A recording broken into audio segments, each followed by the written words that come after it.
तुमने मुझे बताया क्यों नहीं सारम के बारे में? आपने पूछा ही नहीं। तो बेटा अगर मैं ना पूछता तो तुम सारी जिंदगी ना बताती। आपने भी तो सारी जिंदगी ऐसे ही गुजार दी ना। क्या मतलब तुम्हारी इस बात का? माइंड मत कीजिएगा अब्बा, लेकिन आपने कभी खुद की जात से ज्यादा किसी को इम्पोर्टेंस ही नहीं दी। ऐसा क्या कर दिया मैंने? इसी बात का तो दुख है अब्बा। क्या आपको एहसास नहीं है, सारी जिंदगी आपने अपनी महरूमियों की सजा दूसरों को दी है। क्या क्या क्या सजा दी है मैंने? आपको मनपसंद लाइफ पार्टनर के इंतखाब का मौका नहीं मिला तो आपने सारी जिंदगी अम्मी को इसी बात का एहसास दिलाया। हालांकि अगर आप चाहते थे तो मोहब्बत और तवज्जो से उनको बदल सकते थे। अल्लाह ने आपको औलाद नरीना नहीं दी, लेकिन आपने अपनी बेटियों के सामने इस हसरत का इतना इजहार किया कि बाज दफा हमें अपने होने पर शर्मिंदगी होने लगी। लेकिन ये तो अल्लाह का फैसला है ना अब्बा। अल्लाह जिसे चाहे बेटे देता है, जिसे चाहे बेटियां देता है, और किसी को कुछ भी नहीं देता। तो फिर हम कौन होते हैं अल्लाह के फैसलों पर एतराज करने वाले? I'm sorry बेटा, इसलिए मैं नहीं चाहता। क्या? मैं नहीं चाहता कि मेरी बेटी को ऐसा ही लाइफ पार्टनर मिले जैसे उसकी माँ को मिला। ये क्या कह रहे हो तुमको तो बेटा? तुम तो एक बहुत अच्छे बाप हो और एक बहुत अच्छे बेटे हो। अब आप जो भी कहें, मैं जानता हूं मैं बहुत बेहतरीन उस्ताद, बहुत जिम्मेदार बेटा, बहुत अच्छा बाप और बेहतरीन दोस्त हो सकता हूं, लेकिन एक अच्छा शौहर नहीं। ये तो उल्फत का ही हौसला है कि उसने इतने साल गुजार लिए मेरे साथ। चलो ये तो बहुत अच्छी बात है कि तुम्हें एहसास हो गया, इसीलिए मैं कह रहा हूँ कि सारिम के बारे में दोबारा सोचो। पहले भी मैंने नेहा से पूछ के किया था ये फैसला, और अब भी मैं चाहता हूं कि नेहा अपनी जिंदगी का फैसला खुद करे। ये एक बहुत अच्छी बात है बेटा तुम्हारी। तुम्हारे बाप ने तो तुमसे ये हक छीन लिया था, लेकिन तुम अपनी बेटी से ये हक नहीं छीन रहे। अब्बा आपने कुछ गलत नहीं किया था, वो तो सारी जिंदगी खामखा मैंने इस चीज को इशू बनाए रखा। सॉरी बेटा, मेरे फोन आ गया, तुम लोग आपस में बात करो, मेरी एक डील चल रही है। अब्बा मेरी बात खत्म नहीं हुई। मैं जानता हूँ आज तुम जो चाहती हो बोलो, अपनी भड़ास निकालो आज।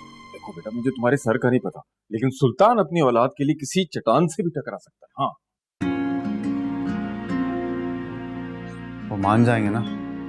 उसका बाप सफीउल्लाह भी मानेगा। अरे यार, मेरे बेटे की दिल की खुशी का मामला है, मुझे किसी हद तक भी जाना पड़ा तो मैं जाऊंगा, फिक्र ना कर। आप जितनी कोशिश कर सकते हैं ना, प्लीज करें। नेहा के बगैर रहने का तसव्वुर नहीं कर सकूंगा। अरे मेरा बच्चा, तुम तसल्ली रखो, बहुत प्यारा है तू मुझे। तेरा केस मैं पूरी एनर्जी के साथ लड़ूंगा। हाँ, ये वाली शर्त मैं नहीं हारूंगा। हाँ, आजा। अब्बा आप जैसे भी थे, खुदा की कसम मुझे इश्क था और सारी जिंदगी रहेगा आपसे। सिर्फ आपकी तवज्जो के लिए मैं सी उटपटांग हरकतें करती थी। अल्लाह ने आपको बेटा नहीं दिया, मैंने खुद को बेटी समझना छोड़ दिया, सिर्फ आपकी मोहब्बत के लिए। हालांकि मुझे फख्र है कि मैं लड़की हूं, लेकिन अब्बा आपका एहसान है, आप मेरी हरकतों पर झंझलाए, चीखे चिल्लाए, लेकिन मुझे भरपूर मौका दिया उड़ान का। मुझे अपनी आवाज उठाने की आजादी दी और उससे बढ़कर अपनी तीनों बेटियों को इख्तिलाफ करने का हक दिया।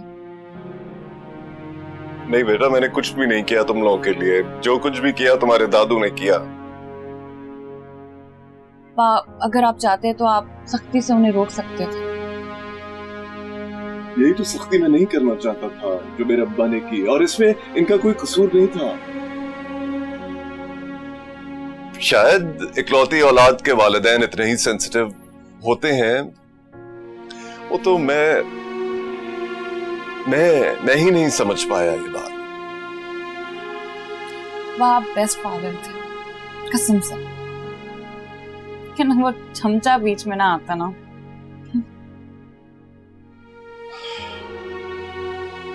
नेहा, मैं चाहता हूं कि ये चमचा सारी जिंदगी रहे हमारे बीच में, जो तुम्हारी गैर मौजूदगी में तुम्हारी रिस्पेक्ट करता है, जो तुम्हारे लिए सारी दुनिया से लड़ता है। अब्बा मैं समझी नहीं। मेरा जिंदगी में साथ रहते हुए मोहब्बत कभी भी हो सकती है, लेकिन लाइफ पार्टनर के इंतखाब के लिए उस शख्स को अहमियत देनी चाहिए जो तुम्हारी दिल से इज्जत करता है, जो तुम्हें ऐसे ही एक्सेप्ट करता है जैसे हम हैं। और इस मामले में मैं समझता हूं कि आदम तुम्हारे लिए बेस्ट चॉइस है। लेकिन अब्बा सारंग, मेरा सारम एक अच्छा लड़का है, लेकिन आदम बेहतरीन है। इसलिए मैं चाहूंगा कि तुम एक बार मेरे कहने पर जरूर गौर करो। अब्बा मैं जरूर सोचूंगी, लेकिन आखिरी फैसला आपका ही होगा।